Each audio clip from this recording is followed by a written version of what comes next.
Hello, this is our Lutron dimmer switch in our basement.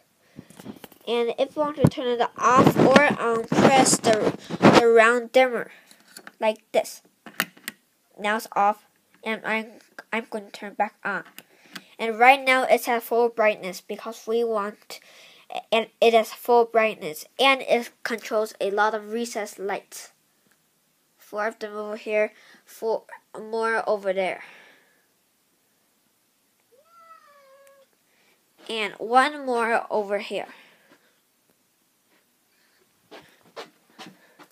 So I will turn it on to the dimmest setting.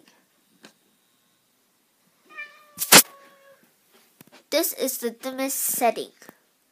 There's a tiny speck of light in there. There's my cat meowing.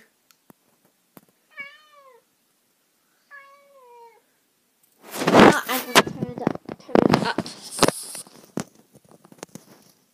Please wait.